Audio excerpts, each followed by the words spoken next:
Student, आज की इस वीडियो में आप लोगों को बताने वाला हूं कि बिना कुछ पढ़े गणित में पास होने का ट्रिक। मेरे प्यारों चो, अगर आपको गणित कुछ नहीं आ रहा है, मैथ में मेरे प्यारों चो अगर आपको कुछ नहीं आ रहा, मैथ के फार्मूले आपको नहीं याद है, न तो आप ट्यूशन उसको हल करना जानते हो, तो मेरे प्यारों चो बिल्कुल सही वीडियो पे आए हो।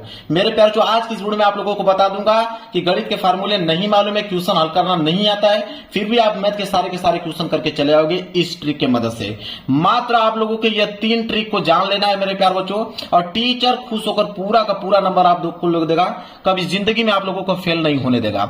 मेरे प्यारे बच्चों, आप लोगों को बता रहा हूं, जो भी ट्रिक मैं आप लोगों को बता दूंगा, अगर वो ट्रिक को फॉलो कर लेते हो, उस ट्रिक की मदद से आप किसी भी क्वेश्चन को, चाहे वो 2 नंबर वाले प्रश्न हो, चाहे वो 4 नंबर वाले प्रश्न हो, चाहे आपको 6 नंबर वाले प्रश्न हो, ठीक है, हर प्रकार के प्रश्नों को आप मेरे प्यारों से हल कर पाओगे। अगर आपको मैथ के फार्मूलेज नहीं मालूम है तब भी, तो आज की इस वीडियो को देखना।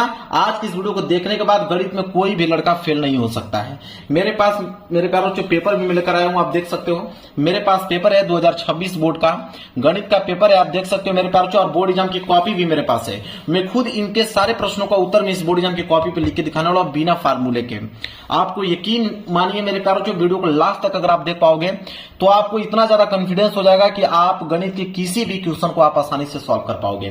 तो चलिए हम लोग स्टार्ट करते हैं। स्टार्ट करने से पहले कुछ चीजें मैं आप लोगों को बताना चाहूंगा। बहुत सारी चीजें डिस्कस करना है ताकि आप कंफ्यूज ना हो पाए। सबसे पहले अगर हम बात करें तो यहाँ पे बहुत सारे बच्चे क्लास 10th वाले होंगे, बहुत सारे बच्चे इस वीडियो को क्लास 12th वाले बच्चे देख रहे होंगे। बिल्कुल क्लियर समझ लीजिए मेरे प्यारों से, ताकि कोई भी डाउट आपके दिमाग में न रहे। अब ध्यान दीजिए आप लोग, क्लास 10th वाले बच्चे की अगर हम बात करें तो उसमें जो मैथ का पेपर आता है, तो मैथ का पेपर 70 नंबर का पूछा जाता है। और क्लास 12th की अगर हम बात करें तो उसमें जो मैथ का पेपर आता है मेरे प्यारे बच्चों, वो 100 मार्क्स का होता है, 100 नंबर का होता है। और इसमें क्या होता है मेरे प्यारे बच्चों कि 30 नंबर प्रैक्टिकल के इसमें मिलते हैं। प्रैक्टिकल के नंबर मिलते हैं क्लास 10th वालों में। और यहां पे अगर हम बात करें तो क्लास 12th में कोई प्रैक्टिकल का नंबर नहीं मिलता है, 100 नंबर का पेपर होता है। 100 नंबर में आपको जितना नंबर लाना होगा आपको मिलेगा उतना ही नंबर। तो मैं आपको बता दूं कि क्लास 10th वाले बच्चे, जितने बच्चे वीडियो देख रहे होंगे, मेरे इस ट्रिक की मदद से आप 70 में कम से कम 40 या 45 नंबर ला दोगे। 40 से लेकर 45 नंबर आराम से मेरे प्यारों से इस ट्रिक की मदद से ला दोगे। मैं ये नहीं कर रहा हूं कि आप 70 में 70 नंबर ला दोगे, लेकिन 40 से 45 नंबर तो कंफर्म ही ला दोगे। और जितने बच्चे क्लास 12th में हैं उनको मैं बताऊं 70 से लेकर 75 नंबर। ये मैं नहीं कर रहा हूं कि 80 से लेकर 85 नंबर ला दोगे, नहीं। मैं इतना ज्यादा आप लोगों को क्यों बताऊं, मेरे ट्रिक की मदद से मेरे प्यारों को आप 70 से 75 नंबर लाकर एक अच्छा स्कोर खड़ा कर सकते हो, वो भी बिना कुछ पढ़े। अगर आपको कुछ नहीं आ रहा है मैथ में, अगर आपने 70-75 नंबर ला दिया, बहुत आपने अच्छा स्कोर कर दिया। 70-75 कम नहीं होता है मैथ में। तो जो बता रहा हूं वही ट्रिक को आपको फॉलो करना है। जिस तरह का बताऊंगा उसी तरह आपको एग्जाम में लिख के आना है। कोई दिमाग अगर एक्स्ट्रा लगाओगे तो नंबर वहां से काट लिया जाएगा आपका। जो स्टेप बताऊंगा उसी तरह आप लोगों को करना होगा। देखिए, मैं कोई भी प्रश्न ले लेता हूं इस पेपर में से, बहुत सारे प्रश्न लेकर आप लोगों को बताऊंगा। मान लीजिए मैंने खंड ब का एक प्रश्न संख्या 21 ले लिया। खंड ब का प्रश्न संख्या 21 ले लिया, तो सबसे पहले आपको करना क्या है, जब बोर्ड एग्जाम की एक कॉपी मिल गई, यह आपकी बोर्ड एग्जाम की कॉपी है, ठीक है। तो बोर्ड एग्जाम की जब कॉपी मिलेगा तो आपको स्केल की सहायता से अंडरलाइन खींचना होगा। जैसे मैंने यहाँ पे खींच रखा है, इसी तरह डबल अंडरलाइन आपको खींचना होगा। क्योंकि मैंने ऑलरेडी खींच के लेके आया हूँ, आप में खींचा नहीं रहेगा, आपको खींचना पड़ेगा। तो डबल अंडरलाइन जरूर से जरूर खींच लीजिएगा।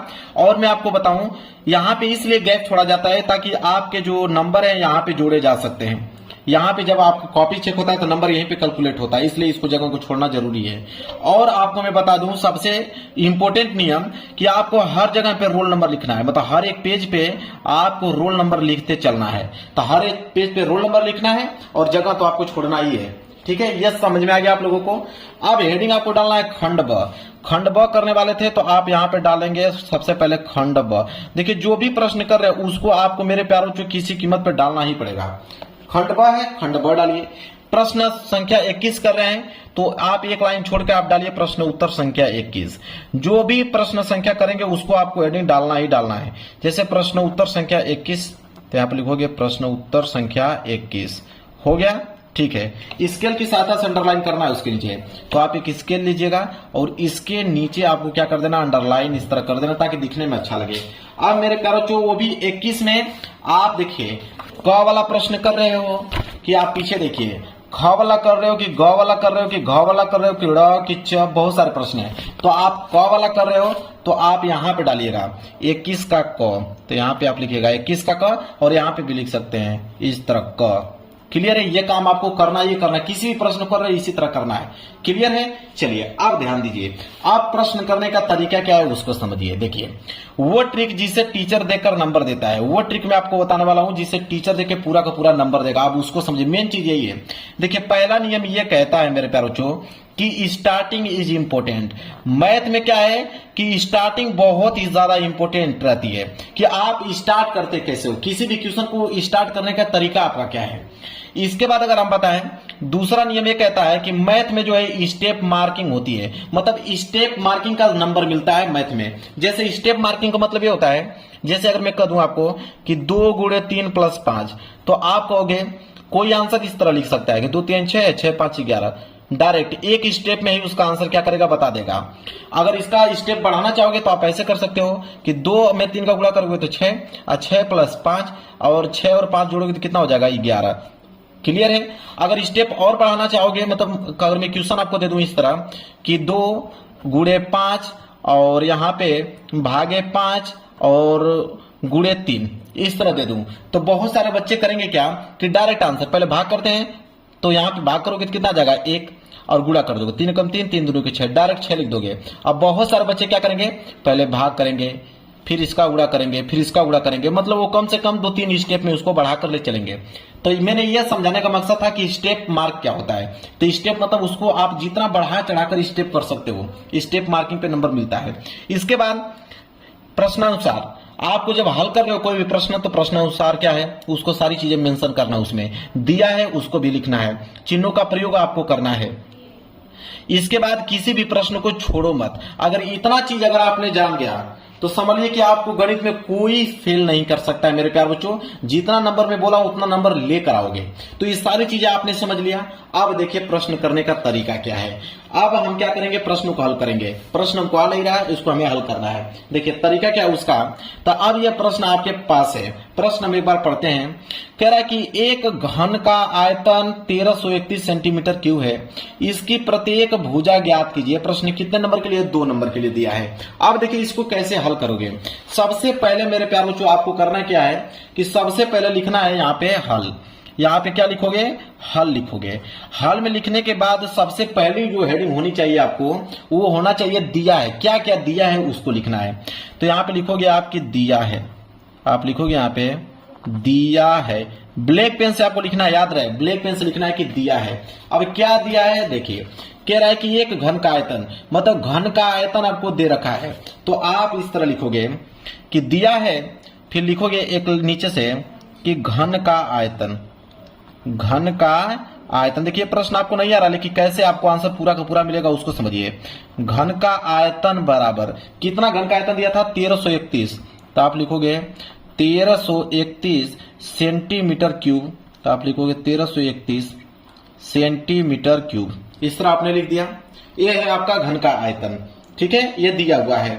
अब देखिए अब क्या लिखोगे अगला कि ज्ञात करना है। क्या बोला है कि इसकी प्रत्येक भुजा ज्ञात कीजिए। अब आप लिखो ज्ञात करना है, नीचे लिखोगे ज्ञात करना है। अगली हेडिंग क्या रहेगी, ज्ञात करना है। 2 चीज लिखना है, क्या दिया है और क्या ज्ञात करना है। तो ज्ञात करना है, क्या ज्ञात करना है, तो यहाँ पे प्रत्येक भुजा, यहाँ पे जो ज्ञात करना है वो ज्ञात करना है प्रत्येक भुजा, ठीक है, प्रत्येक भुजा जो है ज्ञात करना है। इस तरह आपको लिख देना है। अब मेरे प्यारों को ध्यान से आप लोग समझिए। अब हम डालेंगे यहाँ पे कि अगली हेडिंग रहेगी हमारी प्रश्नानुसार, मतलब प्रश्न के अनुसार। अगली हेडिंग जो रहेगी वो हो जाएगा प्रश्नानुसार। आप कैसे हल करेंगे उसको देखिए, प्रश्नानुसार।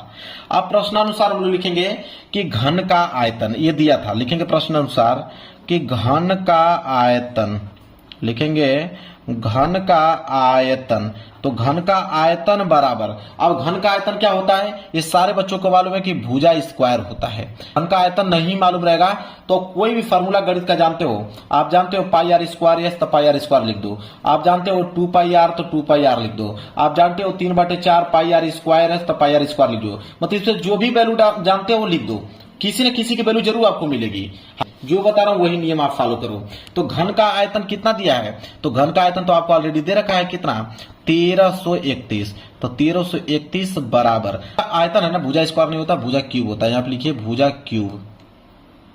ठीक है, क्या होगा, भुजा क्यूब होता है इसका, भुजा स्क्वायर नहीं, क्योंकि आयतन है तो यहाँ पे क्यूब होता है। अब भुजा क्यूब दिया हुआ है तो भुजा को हम लोग मान लेंगे ए। यहाँ क्या लिखेंगे, भुजा को हमने ए मान लिया था, ये हो जाएगा आपका ए क्यूब। अब यहाँ पे कोष्टक में आप लिख देना कि भुजा, लिखेंगे कि भुजा बराबर ए, मतलब भुजा को हमने क्या माना है, ए माना है, इसलिए भुजा की जगह हमने ए लिख दिया। अब ध्यान दीजिए, यहाँ पे ए क्यूब में है, अगर मैं यहाँ पे सिर्फ ए की वैल्यू निकालूं तो ए अगर निकालूंगा तो ए क्यूब में उधर जाएगा तो आप क्यूब रूट हो जाएगा, मतलब घनमूल हो जाएगा। तो ये हो जाएगा आपका 1331 जो है मेरे प्यारे बच्चों, किस में हो जाएगा, घनमूल में हो जाएगा। यहाँ पे 3 लिख दीजिएगा, घनमूल हो जाएगा। अब 1331 का घनमूल, तो 1331 का घनमूल कितना होता है, 11 होता है। तो यहाँ पे लिख दीजिएगा 11, तो 11 बराबर क्या आ जाएगा, ए। अब ए क्या है, भुजा, भुजा ही हमसे पूछा था, तो भुजा हमारा क्या आ गया यहाँ पे 11। क्वेश्चन में क्या पूछा था कि प्रत्येक भुजा क्या होगी, तो प्रत्येक भुजा क्या हो जाएगी, 11। यही हो गया मेरे प्यारे बच्चों, यहाँ पे क्या हो जाएगा आप लोगों का आंसर हो जाएगा। क्लियर है, समझ में आ गया आप लोगों को। अगर आपको नहीं मालूम है क्या घन का आयतन भुजा क्यूब होता है तो आप इसमें से कोई भी फॉर्मूला यहाँ पे पुटअप कर देना, आपको मालूम चल जाएगा। क्लियर है, चलिए आप देखिए, इस तरह अगर आप लगाते हो तो आपको पूरे के पूरे नंबर मिलेगा। चलिए अगला प्रश्न में मैं कर क्या दिखा देता हूं आप लोगों को। जैसे खबला है कि यदि द्विघात समीकरण x square plus 3x minus P बराबर 0 का एक मूल 2 हो तो p का मान ज्ञात कीजिए। 2 नंबर के लिए इसका भी मैं आप लोगों को बता दूं कैसे इसको हल करेंगे। देखिए, तो अगला पृष्ठ में अगला पेज ले लेता हूं। प्रश्न उत्तर संख्या 21 का ख है, तो सबसे पहले आप हेडिंग डालिएगा कि प्रश्न उत्तर संख्या 21 का ख। मैं बता रहा हूं आप लोगों को, जो भी प्रश्न आप कर रहे हो उसका प्रश्न उत्तर संख्या आपको जरूर से जरूर डालना है। तो प्रश्न उत्तर संख्या 21 का ख है, तो आप डालेंगे 21 का ख। इसके बाद स्केल की सहायता से क्या कीजिएगा, इसके नीचे अंडरलाइन, तो स्केल की सहायता से यहाँ पे आपको करना है मेरे प्यारों को अंडरलाइन। अंडरलाइन आपने कर दिया। इसके बाद देखिए क्या लिखोगे यहाँ पे, हल। यहाँ पे क्या लिखोगे, हल। अब हल में क्या लिखना है आपको, दिया है। तो पहले क्वेश्चन पढ़ते हैं। तो क्वेश्चन में लिखा है कि द्विघात समीकरण आपको दे रखा है, तो लिखेंगे दिया है, तो दिया हम लोग लिखेंगे ब्लैक पेन से। तो यहाँ लिखेंगे कि दिया है। अब क्या दिया हुआ है, द्विघात समीकरण, तो यहाँ पे लिखेंगे कि द्विघात समीकरण, जो चीज दिया है उसको आपको पूरा सेम टू सेम आप लोगों को उतारना है। द्विघात समीकरण, द्विघात समीकरण दिया हुआ है, कितना दिया हुआ है देख लीजिए आप, x square plus 3x minus P बराबर 0। तो आप लिखोगे x square plus 3x minus P बराबर 0। ये आपको द्विघात समीकरण दे रखा है, ठीक है। और साथ ही साथ एक मूल भी दे रखा है, तो उसके नीचे लिखेंगे कि एक मूल भी दिया है। एक मूल बराबर कितना दिया हुआ है, 2 दिया हुआ है। अब ज्ञात करना है, यहाँ पे लिखेंगे, अगली हेडिंग रहेगी हमारी ज्ञात करना है। अगली हेडिंग रहेगी हमारी ज्ञात करना है। क्या ज्ञात करना है, तो इसमें बोला है कि p का मान, तो लिखेंगे p का मान। p का मान क्या करना है, ज्ञात करना है। क्लियर है, चलिए आप देखिए इसको कैसे हल करोगे। अगर आपको नहीं आ रहा है तो मैंने क्या बताया, सबसे पहले हम डालेंगे प्रश्नानुसार। सबसे हेडिंग सबसे पहले हमारी क्या रहेगी, प्रश्नानुसार। तो हमने प्रश्नानुसार यहाँ पे हेडिंग बना लिया। अब प्रश्नानुसार जो दिया है द्विघात समीकरण उसको नोट करेंगे। दिया हुआ है x square plus 3x minus P बराबर 0। अगर आपको कुछ नहीं समझ में आ रहा कि इसको कैसे हल करेंगे, तो देखिए यहाँ पे एक मूल आपको दे रखा है 2। तो अब एक मूल आपको 2 दे रखा है, तो आप मान लीजिए, लिखेंगे यहाँ पे नीचे कि माना x बराबर 2। जो एक मूल दिया हुआ है उसको x मान लीजिए कि x बराबर 2। अब यहाँ पे लिख दीजिए कि x का मान, यहाँ पे लिखिएगा x का मान समीकरण में रखने पर, मतलब द्विघात समीकरण पर रखने पर, x का मान द्विघात समीकरण में रखने पर, द्विघात समीकरण पे रखने पर अब रख दीजिए x का मान। तो x का वैल्यू क्या है, 2। तो यहाँ पे लिखोगे 2, तो हो जाएगा 2 का स्क्वायर प्लस 3 गुणे x आ गया, तो यहाँ पे हो जाएगा 2 माइनस पी बराबर 0। अब देखिए 2 का स्क्वायर करोगे तो 4 और प्लस 3 का गुणा 2 में करोगे तो 6 माइनस पी बराबर कितना आ जाएगा आपका, 0 आ जाएगा। अब 6 4 कितना होता है, 10। तो 10 माइनस पी बराबर कितना आ जाएगा, 0। तो इधर हो जाएगा 10 बराबर माइनस पी, उधर बचोगे तो प्लस पी, तो पी बराबर कितना आ गया, 10। तो पी बराबर 10, चाहे ऐसे लिख सकते हो, पी बराबर ऐसे 10। ये हो गया मेरे प्यारों जो आप लोगों का आंसर। क्लियर है। अब एग्जाम में पूरा का पूरा नंबर आपको दे देगा, एक भी नंबर नहीं काट पाएगा अगर इस तरह आप लिखते हो पूरा सीक्वेंस में। तो समझ में आ गया। तो मेरे प्यारों कोई भी प्रश्न अगर कर रहे हो तो आपको इस सीक्वेंस में करोगे तो एक नंबर आप लोगों को काटेगा नहीं, पूरा का पूरा नंबर दे देगा। तो वीडियो पसंद आए तो वीडियो को लाइक कर देना, चैनल पर नए हो तो चैनल को जरूर सब्सक्राइब कर लेना।